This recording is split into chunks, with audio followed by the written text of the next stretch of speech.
Welcome to Invest in Yourself, the Digital Entrepreneur Podcast. Join the podcast mogul Phil Better as he interviews successful entrepreneurs that make their living in the digital world. Now, let's join your host, Phil Better, and his special guest today on Invest in Yourself, the Digital Entrepreneur Podcast.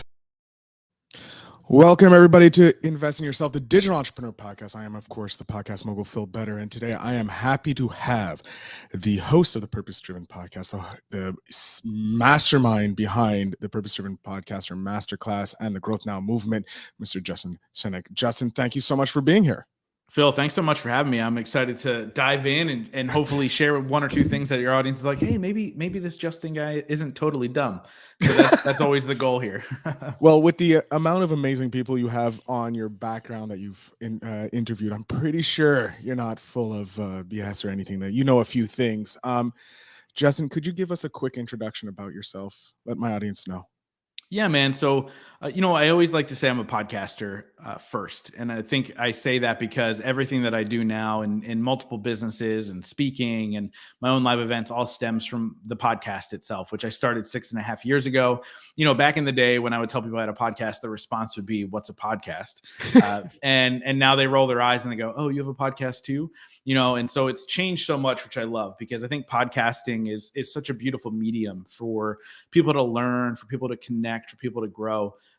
And I just feel really fortunate to have the success that I have. Like Inc. magazine listed me as a top 8 podcast every entrepreneur should follow, and so many great things. And so I just feel really, really blessed to do what I do and have the conversations I have. And like you said, the cool people on my wall, I get to call friends and some business partners. And so it's been quite the journey over the last 6.5 years. Oh, I love that. I love that. I want to go to the beginning.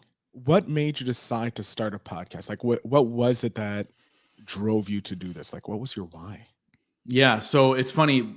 The podcast idea came from a different why than what the podcast actually ended up being. So I was doing very, very well in the corporate world. I mean, if we went even further back in my life, I shouldn't have even been in the corporate world. I was a very terrible student in high school at a 1.7 GPA at one point. And then at 19, I got into direct sales because obviously college wasn't happening. And I did very well in the corporate or in the direct sales job. And really that gave me a taste of entrepreneurship. Like that gave me like, oh wait, there's a freedom here, right? I can create my own income, and it's based off of how much I want to work versus how much I have to work, and all these cool things. And I also at the same time got introduced to self-development and really realized that, hey, I actually do like learning, but I like learning things that I enjoy learning about, right? And how to better myself and all those things. And that was like the first nibble of entrepreneurship. But life happens, and I had to get a corporate job to support myself. And I ended up working my way up a ladder in medical sales. But I always had this desire to be an entrepreneur. And I had 3 failed businesses. And I was like, clearly I'm doing this wrong. And I knew about the medium of podcasting, and I knew it was getting easier at the time to buy a microphone and record and all these things. So the original idea behind the podcast was I wanted to interview other entrepreneurs in order to pick their brain, figure out how they did it so I can implement that into my life. Because clearly at this point I was doing it wrong, right? And I saw it as a great tool to network and learn. And then what ended up happening was 6 months before I launched the show, my mom lost a 20-year battle to opioids. And it opened my eyes to the fact that life is so much more than what society says is success. And so I started to have these conversations with entrepreneurs and thought leaders and actors and celebrities and so on and so forth. And we started to talk about, those rock bottom moments and overcoming them and really creating the life that you desired versus what society says you should go chase. And so the idea behind it was, hey, let me pick the brain of entrepreneurs. And what ended up happening was a heartfelt conversation with now over 400 people to really figure out, how do we find fulfillment in this life while creating the success that we desire? And so that was really where the journey began. And it's been a wild ride over the last 6.5 years. Oh my God. You must have amazing stories. Oh, I can't wait. Wow, that's a lot of episodes. It's a lot of episodes. And I want to know, because you're building a business while you're running this podcast, time management must be something that's super important to you, and must be like, you must live a religious calendar life. It's a really good question. So time management is something that is key. It's something that I learned at a young age, like to understand to block your time. But I think the biggest thing that we learn or that people should understand with time management isn't about how much can I get done. For me, time management is how much fun can I have today? and I block off what I prioritize as important to me. And that is working out, that is spending time with my family, that is having a cigar, that is doing the things that I enjoy first. And then everything else is around that. Because look, I don't work to live, I live to work. Or I don't live to work, I work to live. Right. And so I always immediately prioritize what fills my soul first. What are the things that are non-negotiable in my life? And then work comes in after that. I'm usually done work. Today is an exception because I'm literally back-to-back calls from, I don't even know when I started till after 5 o'clock today, but I'm usually done work around 2 p.m. every single day. Wow. And I do that because I'm very, very efficient with what I have to get done. I don't dilly-dally. I don't procrastinate. I sit down, I get the work done, and I do what I have to do in order to deliver a high-quality product to my clients, to my listeners, to everybody else in between. And so I always go, look, if time management for me first is, look, get the stuff that you want to do and put it on the calendar. And then everything else happens in between the margins, right? And so time management is very important, but I kind of look at it backwards as to what most entrepreneurs will say time management, right? I get up and I get to work and I do all these things. Yeah, I work fairly early. Like I get up right before 6 a.m. every single morning. I have 2 cups of coffee, and then me and my fiance go for a 3-mile walk, and then I'm usually in my office right after that, and I get to work. But I do that to be super efficient and get to the things that I enjoy. No, that's great. Like, I think what people don't understand, when you start working for yourself, you get all this freedom. And it's kind of like going to university. You're going from high school, rigid culture, which you know exactly where you're going to be at what time and that. And then you go to university where you have maybe a class at 8 a.m. and then you don't have anything until the end of the day, and you have to build your life around that. And when you're going into entrepreneurship, it's the exact same thing. And that's why I wanted to know about time management, because you're so busy and you've done so much. I was interested in that. Yeah, and dude, I'm real quick. I'll add to that. I'm so glad you mentioned the time freedom, because a lot of times people take that as, oh, I get to do whatever I want. No, you got to execute on the things you have to execute on in order to survive entrepreneurship. Entrepreneurship is hard. Entrepreneurship is stressful. There's a lot of things that you have to think about every single day. But that's why I believe in efficiency. I don't believe in the hustle culture of having to work 24/7. I'm just talking about when you're working, right? And you literally go, okay, what do I have to get done? So I have a to-do list every single day. Once I'm done that to-do list, I'm done for the day. And it's as simple as that. Talking about your to-do list, I'm interested. Do you write it out before, the day before, the week before, or do you have this giant to-do list and you just go, okay, these are the 3 things I need to get done today, and then tomorrow I'll look at another 3 things? Yeah, so it's a daily checklist for me. Before I leave my desk the night before or the day before, I go, what do I have to get done tomorrow? I put it on a list. I literally do it in like the Apple Notes where you can click things off when you're finishing them, because I feel accomplished. It's almost like, you get a treat when you're a kid when you're done. So those clicking those things off are good for me. But yeah, so I do it before I get done my work for the day, and then the next day that's the list I have to tackle. Oh, I love that. Okay. I was just wondering. Also, great advice for me. Maybe I'll start doing that and make my life a little more efficient. Justin, when you started your podcast and you went from going, I'm going to pick these people brains, to having heartfelt conversations and getting through the shitty parts of life, you must have gotten a whole bunch of tips to figure out how to get through those dark days, those hard days, because it comes in all entrepreneurs in everybody's life. Do you have one that would stick out that you would love to share with my audience? Yeah, it's a really good question. Obviously, I've gotten so many words of advice, and I learned through stories. So obviously, so many great stories of entrepreneurship and just life in general, and people overcoming some crazy things. So first, I'll say this: every single person has their own sets of adversity, and there's not one greater adversity than the rest, right? They actually did a study in kids, which is kind of crazy. So they scanned their brains, right? There was a rich kid in a rich neighborhood who the worst thing that he went through was some kids made fun of him in school. Then they took a kid from the inner city where his dad sold drugs and his mom got shot right in front of him. And when they scanned their brains, the trauma to the brain was exactly the same in both of them. So the bullying and the mom getting shot right in front of the kid, same trauma. So yes, we all have a ton of adversity to overcome. So the first thing we need to accept is life is happening for us and not to us. To get out of the victim mindset in order to then control our lives. That was a great advice, right? Understand that even the worst things in our life are happening for us. There's an opportunity inside of them, right? To be proactive from those things. The second part of that is an even better lesson. And this is actually the common thread behind every single conversation I had. I asked the same two questions to every single guest since day one. And one of the questions is, what is your definition of success? And the follow-up to that is, what are 3 things you do every single day to ensure that success for yourself? Oh, and those so are the good. common thank you. I appreciate that. Yeah, you can steal it if you want. The 3 things, though, every single day was the common theme behind every single person I interviewed. And now keep in mind, I've interviewed people from all walks of life, all levels of success, whatever.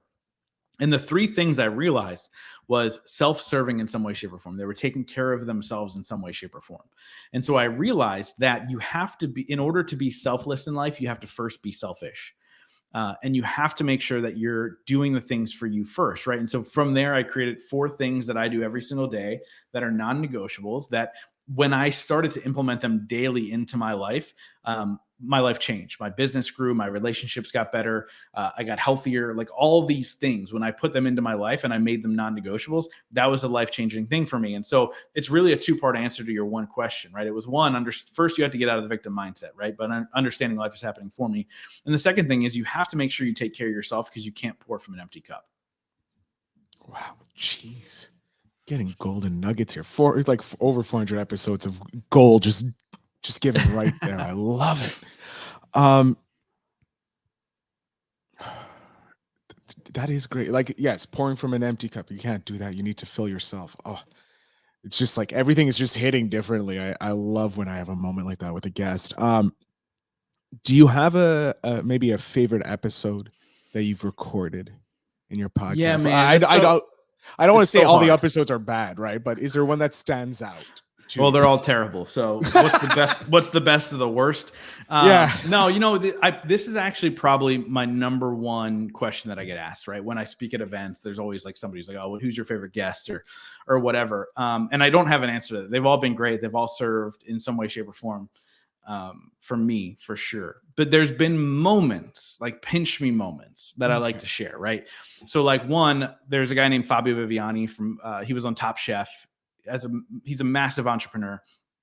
I went to an event a number of years ago, and I remember, and I had just started the podcast at the time, and I remember seeing this guy speak. And at first, it stands out in my head because I remember going, "Who cares about a chef?" Like, I don't watch reality TV. Like, I was like, "Who cares about a chef?" I saw him speak, and I turned to my friend after he spoke, and I go, "I need to be friends with that guy." And within less than a year, he was on the podcast, and he's become one of my really, really good friends. So like little moments like that, where like you can sit down with people that you've admired, or you said, "Hey, I want that person in my circle," and you can kind of create that. So that's one. And then there's been a couple like young Justin moments of like young Justin would be so beside himself because you're having this conversation, right? Like Diamond Dallas Page. If you're a professional wrestling fan, no, DDP, I know DDP. Come on. Yeah. So he's been on the show, and that was one of those moments because I mean, I'm still a wrestling fan to this day. I still watch wrestling regularly. I'm not ashamed to say it. It's still real to me, damn it. And so, sitting down with DDP for over an hour and having a conversation with him and staying connected with him. And, in high school, there was a guy named Ricky Williams who got drafted, and the New Orleans Saints traded away their whole entire future to draft this guy. And he was like the big thing. And so it was a huge moment in sports, being a young sports fan like I was when I was in high school when he got drafted. He was supposed to be drafted by the Eagles, and all these things happened. And I'm from the Philadelphia area. And so Ricky Williams got drafted that year, and I sat down and interviewed Ricky Williams, and he was a Pro Bowler who got kicked out of the NFL for smoking weed. But to have those moments, because 6.5 years ago I decided to buy a microphone and plug it in and have some conversations. I think more than anything, it's the pinch me moments for sure. Oh, no, I love those pinch me moments. And like you said, there's probably 18-year-old Phil looking at me now going, we're doing this. We're living a life where we don't work in the corporate world. My God. Let's talk business side on this. And when did you decide to transform your podcast into like a business? Yeah, it actually was decided for me, really.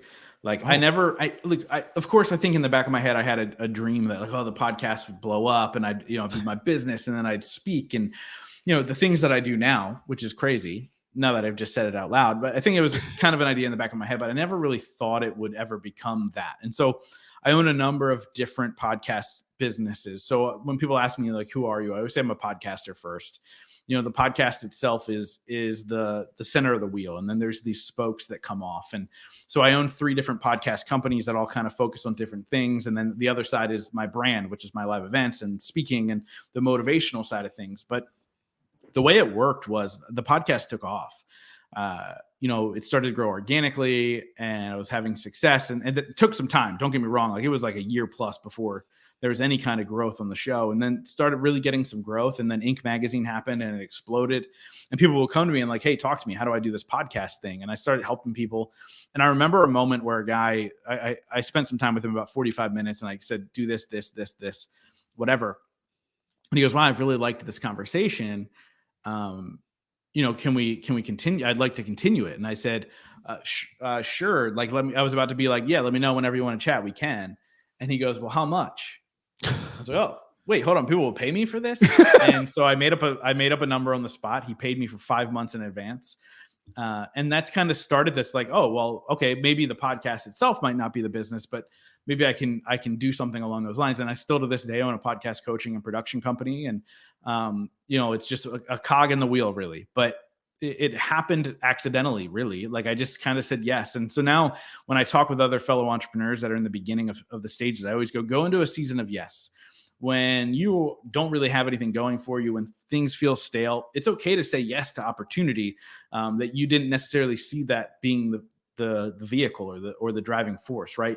That then funded my brand growth. That funded, me being able to be Justin Schenck, the speaker and podcaster. And so, yeah, man, I think it happened accidentally, and I'm so grateful that it did. I love that. Yeah, no, that is an amazing feeling when you wait, people will pay us to podcast. When you're a podcaster, you just don't understand, like, and people pay for the convenience. Like, I don't want to spend 20 minutes searching on Google when I can pay you $20 to do it for me or give me the knowledge. Yeah, no, that's great. Somebody better pay me more than $20 for 20 minutes though. Yeah, no. Yeah, $20 a minute maybe. Justin, coming into the world, like, how did you land your guests? Like, how did that first couple of big guests get landed on your show? 6.5 years ago was a different world, right? Yeah. There weren't many podcasts and there certainly weren't many podcasters brazen enough to ask. And so I actually just gave a talk at Podfest back in May. I think it was May or just into June, maybe. And it was in Orlando, Florida. And I spoke and I literally gave a talk on this. Like, how do you land big name guests in order to leverage their brand? And the first thing I said was your first tip is to ask. You'd be surprised. And I now have clients with millions of followers, and it's kind of crazy to understand that I work with these individuals, but ask. I know what their inbox is like. It's not filled with quality stuff. And honestly, it's not overflowing with messages like you'd think, because most people are like, oh, they're not going to read it, so why would I message them? And so just ask is this tip number one. So back 6.5 years ago, when you're asking somebody to be on a podcast and it was a new thing, it was exciting. I mean, we had big people from episode 5, like Brian Scudamore, the CEO of 100 Got Junk, was episode 5 on my show. And then we had a Super Bowl Hall of Famer, was like episode number 16. And so kind of crazy stuff like that. But now there is a way to do it specifically to how you get people on the show. And it's to ask a very, very specific way. And really the idea behind the ask is to remove them from the scenario and remove yourself. What I mean by remove them is, okay, they might be promoting something great, but them coming on your show, that's not the purpose. Like, cool, you might sell another book or two. Awesome. And it's not about me. It's not about me growing my audience. It's not about me anything. It's about the audience itself. And what I found with most high level individuals and successful people is that they're giving and they want to give as much as they can. The easiest thing for them to give is their story, their motivational tactics, etc. And so I use a specific line in my ask, which is, I would love it if you would take some time out of your day to help inspire my audience. And that line itself is the game changer, because it removes you and it removes them from the equation. And it's really about making an impact in the world. And then that really is the secret. There's a free download that I have. I don't remember the link. It's something like purposedrivenpodcaster.com/invite, I think, where people can go and see literally exactly what I send to every single person. I'm not here to hide any secrets. Like, that is literally what I do from top to bottom, exactly what I send to every single person, and why I'm still to this day able to get people on my show. I love that. That's such a simple ask. And who doesn't want to share their purpose and then share that with their audience? And That I definitely going to be sharing that. This episode's going on both feeds, the podcast series and the digital entrepreneur, because it's gold for both of them. Um, we're coming up to the end, which I hate because I don't want to end this conversation. Justin, I'm having so much fun talking with you, and I'm glad we were able to get you on the show. But the two last questions I'm going to have for you is there a book that you suggest entrepreneurs or people looking to start their entrepreneurial journey to read before they jump into this crazy world of ours? Yeah, man. You know what? So yeah, there's books, right? The E-Myth is really really good for startup entrepreneurs and people looking to dive into it. But the end of the day is, I think there's more than just tactical books that you can read. And so the first book that was ever handed to me at the age of 19, which allowed me to open my mind to like I control the narrative, is a book called Who Moved My Cheese. I highly recommend, whether you're an entrepreneur or not, to read this book. It's essentially, it's a very quick read. You can do it in 1 or 2 sittings. And it's the idea that things are going to change around you. That doesn't matter. What matters is how you react to that change. And the way you kind of take that and put that into the entrepreneurial world, guess what happened in 2020? The world shut down. 40% of my income went away. But I already had the mindset of like, things are going to change because it's out of my control. But how can I react to that to make sure that it benefits, everybody? And so that book, Who Moved My Cheese, is the book that I recommend every single person read. And again, it's super quick. And it's an older book, but it's always the book I recommend. And it's so funny. Every single time I recommend it, somebody reaches out to me and goes, yo, I got that book. So I think that guy owes me like a royalty check or something. at least a couple of dollars sent your way for the extra books that you help sell. And now, because you're a podcaster, and I love podcasts as well, why I podcast, is there a podcast that is on nearly your daily, like it's your go-to, like you will never miss an episode of this podcast because you love it so much? Yo, I've got a secret to tell. I'm not a huge podcast listener. And it's so funny because most people think like I listen to all these podcasts and so on and so forth. Now I listen to Joe Rogan, on occasion if I like the guest. I love Joe Rogan as a host. I watch a lot of interviews, whether it be short form, long form, and it's not necessarily just because I like the specific podcast. And I'll tell you why I watch interviews. I love the art of the interview. I love how you can sit down with somebody and, for lack of a better term, disarm them, make them feel comfortable enough to share their pain points, make them feel comfortable enough to crack jokes with you, make them within a short amount of time want to be your friend. And the reason I always reference Rogan is because I think he's the master of this. And a great example of this is an episode that he did. He just recently came out. He interviewed Mark Zuckerberg. So obviously, if you don't know who that is, you live under a rock. He's the founder of Facebook, or now Meta. And he literally started the interview out with saying something along the lines of, let's talk about the Oculus, man. It's really cool. It's bizarre. I put it on. It's awesome. Like, it's a whole new thing. And it literally disarmed Zuckerberg from the beginning, where he's like, wow, this guy's on my side, or he's not trying to get any dirt out of me. And by the end of the interview, Zuckerberg admitted that the FBI came to Facebook and told them to suppress information, right? Like, the idea that you could have those types of conversations and the art of doing it a specific way. I love absorbing interviews for that reason. And then also, if I really like the guest, I'll pay attention, because obviously I love absorbing from people that I admire. I love that. Okay. Yeah. No, I know that's not the answer you were looking for, man. No, but it's an interesting, as a podcaster and an interviewer, I never looked at it the same way. And I see Joe Rogan, and yes, he's a master. Did I just drop out? Yeah, you're back now. Okay. He disarms the guest, like you said, with the Oculus, going straight into saying, hey, I want to be your friend. I don't want to be confrontational. And he's one of the few that can do that so easily with a varied amount. And so I like looking at that. I think I'm going to start doing that and understanding interview podcasts more. My last question before I let you promote let my audience know where they can find you is, when was the last time you tried something for the first time? Oh, I didn't know you were going to ask this. When's the last time? Oh, I'll tell you what. Back in June, me and my now fiance, I actually proposed to her like 2 days before this experience. So we went on the trip as boyfriend and girlfriend. We came back as fiancés, as the French say. So we went and we stayed at this all-inclusive resort in Key Largo, and which is in Florida. I don't know where you're from. Where are you from? Montreal, Canada. Just a I little knew north it of you was guys. Canada. I knew it was Canada, man. I heard it in your voice. So Key Largo's in Florida, and we went down for a week, just her and I, without the kids, and we went swimming with dolphins. And it was the first time I'd ever swam with dolphins, and it was the most amazing experience ever. And so, fun thing to know about me is that I love trying new things. I love adventure. I love going out and trying cool things. But I'm very rare to go, okay, I want to do that again. Let me do that again. I would swim with dolphins every day of my life for the rest of my life. It was the coolest experience. Like, dude, like I can't even if you're not like, I can't even explain it. If you've never swam with dolphins, go do it. I don't know if they have dolphins in Canada, but if they do, it's a little go cold. swim with It's them. a little cold for us to have dolphins up here. But with that being said, that was the last time I tried something new for the first time. And so, yeah, swimming with dolphins. I got to do something, but that's too long ago. Now I feel like I got to go do something for the first time again.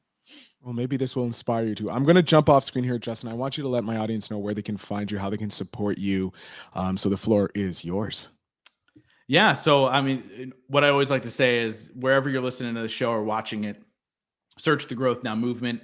If you like what I have to say or what my guests have to say, click the subscribe button and come on the journey with me, because that's what this is. It's me on a journey. Just come along with me if you're interested. If you are a young entrepreneur just getting started, I do have a community called Growth Now Community, which is only $47 a month. There's no commitment. You can go month to month if you want. We're bringing guest mentors, like some of the amazing guests I've had on my show will come and share their wisdom for an hour. You can ask some questions, but we have weekly calls where we break down how an entrepreneur like yourself can make a bigger impact while growing their income. So if you go to growthnow.community, you can check that out. And I would love to see you in there and get to know you over there. And like I said, let's go on this journey together. Awesome, Justin. I can't thank you enough for being a guest on the show. Your stories, sharing your moments with us was amazing. And I'm looking forward to, unfortunately, stealing those tips, those 2 questions from you, because I think that's going to be amazing for this.